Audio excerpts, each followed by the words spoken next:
Hello guys, আমি নুরিপুর Ruma blog পেজের নাম প্রুমা ডেলি ব্লগ। তো আজকে আমি আপনাদের জন্য গরুর মাংসের কুরবানির যে গরুর মাংসটা রান্না করা হয় সেই রেসিপিটি দেখাচ্ছি। এখানে আমার আছে হচ্ছে কি 1/2 কেজি গরুর মাংস। আমি গরুর মাংসের পিসটা একটু বড় বড় করে কেটে নিয়েছি।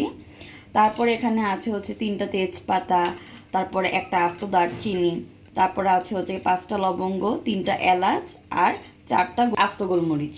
আর এখানে আছে পেঁয়াজ। আমি এখান থেকে 1 কাপ পেঁয়াজ নিয়ে নিব।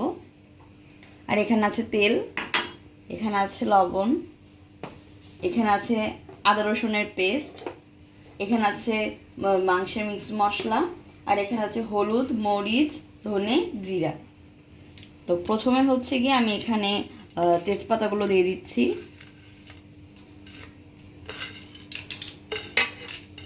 তেজপাতা, লং, গোলমরিচ গুঁড়া আর দারচিনিটাও দিয়ে দিচ্ছি। তারপরে এখানে আমি পরিমাণ মতো পেঁয়াজ দিয়ে দিব।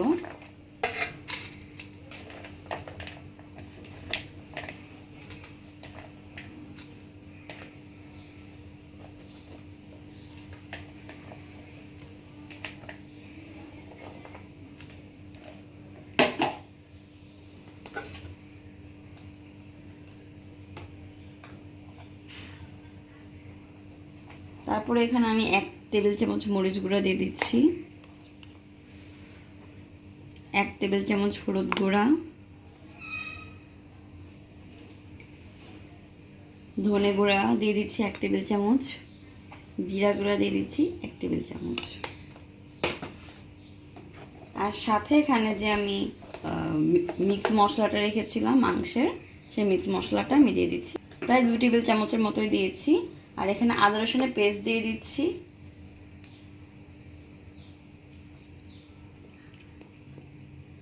পরিমাণ মতো দিয়ে দিচ্ছি।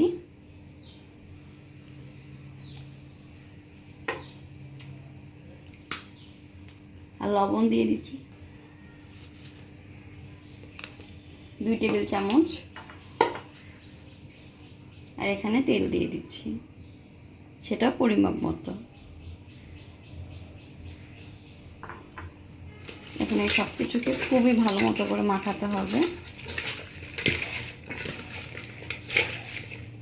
মাখানোর উপরে ডিপেন্ড করতেছে আপনার কুরবানি মাংসের রান্নার টেস্টটা।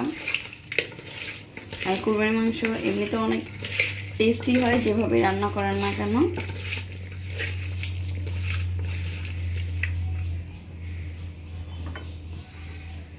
এখানে আমি আরেকটু তেল দিয়ে নিচ্ছি।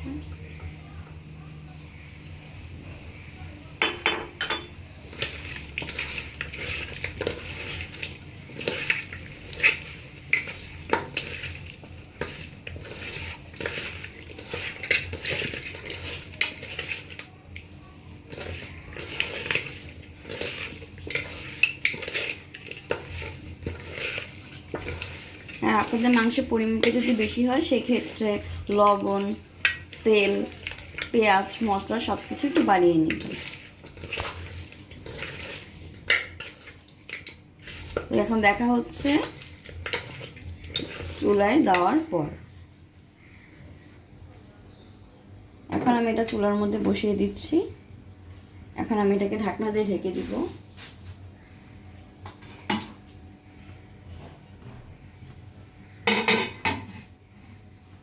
দেখা হচ্ছে কিছুক্ষণ পর।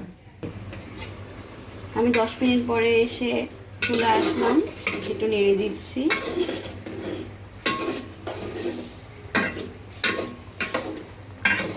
দেখতেই পাচ্ছেন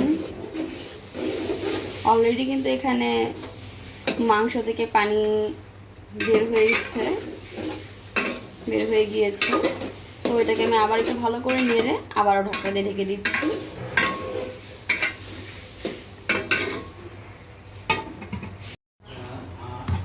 এখানে আমি ঢাকাটা সরিয়ে নিলাম। 10 মিনিট পর আবারও চলে আসলাম। এটা দেখছেন আবারও পানি চলে এসেছে।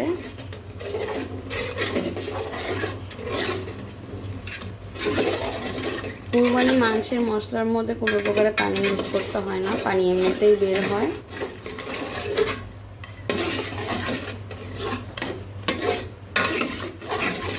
তো এখন এই মাংসটাকে আমি পানিটাকে আরেকটু শুকিয়ে নিচ্ছি। দেখা হচ্ছে পানি শুকানোর পর। অলরেডি আমার মাংসের রান্নাটা হয়ে গিয়েছে। এর মধ্যে হচ্ছে গিয়ে আমি জিরা ভাজা যে জিরা গুঁড়াটা, সে ভাজা জিরা গুঁড়োটা আমি দিয়ে দিয়েছি।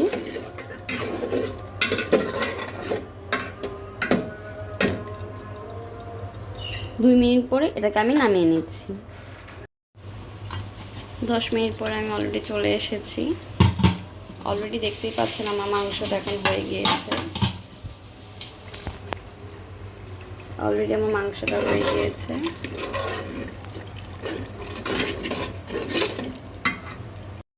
অলরেডি আমার মাংসটা হয়ে গিয়েছে। এখন আমি ঢাকনা দিয়ে ঢেকে দিচ্ছি। এখন আমি চুলা থেকে এটাকে নামিয়ে ঢাকনা দিয়ে ঢেকে রেখে দিচ্ছি। যদি ভিডিওটি ভালো লাগে থাকে তাহলে অবশ্যই লাইক করবেন, কমেন্ট করবেন, সাবস্ক্রাইব করবেন, পাশে বেল আইকনটি ক্লিক করে দিবেন যেন আমার যে কোনো নোটিফিকেশন আপনার কাছে চলে যেতে পারে। সব ভালো থাকবেন, সুস্থ, tata, bye bye, see you.